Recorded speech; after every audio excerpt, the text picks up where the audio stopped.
So hello guys, welcome back to my channel. నేను మీ Telugu bank aspirant. ఇది వచ్చేస్తే July 9th ఇవాళ 10:15 ఆ టైంకి మాక్ రాశాను. ఎన్ఐసిఎల్ ఏవోది ఫస్ట్ మాక్ అనమాట ఆలివ్ బోర్డ్లో. ఇంగ్లీష్ కొంచెం బెటర్గానే పర్ఫామ్ చేశా, 24 అటెంప్ట్స్. అండ్ క్వాంట్లో 23 పర్లేదు. అండ్ రీజనింగ్లోనే 24 కొంచెం ఇంప్రూవ్ చేయాలి. రీజనింగ్ అండ్ క్వాంట్ కూడా సపరేట్ ప్రాక్టీస్ కూడా చేయాలి, ఫర్దర్ చేస్తాను. అండ్ పర్సెంటైల్ ఓవరాల్ కూడా 73నే, అంత మంచిగా ఏం రాలేదు. కనీసం 80+ ఆర్ 90+ కూడా రాలేదు. అండ్ అరౌండ్ ఎంతమంది 26,000 మెంబర్స్ అలా సీరియస్ ఆస్పిరెంట్స్ ఉన్నట్టున్నారు ఎన్ఐసిఎల్ ఏఓకి. వాళ్ళు రాశారు ఆ మాక్. ఫర్దర్గా కూడా చూడాలి ఎంతమంది రాస్తున్నారు. అంటే మనం పోయే కొద్దీ 5th మాక్ 6th మాక్లో తెలుస్తుంది కదా.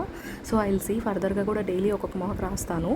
అండ్ ఇవి రఫ్ పేపర్ది 2 పజిల్స్ ఏమో రాలేదు, సర్క్యులర్ది అండ్ ప్యారలల్ రోజ్ది, ఇంకా అదనమాట. అండ్ మమ్మీ వాళ్ళు ఊర్లో లేరనమాట, పని మీద వెళ్ళారు వేరే ఊరికి. And I'm saying A home without ma'am is not a home at all. అసలు ఎంత వర్క్ మన మీదనే పడిపోతుందో అమ్మ లేకపోతే ఇంట్లో.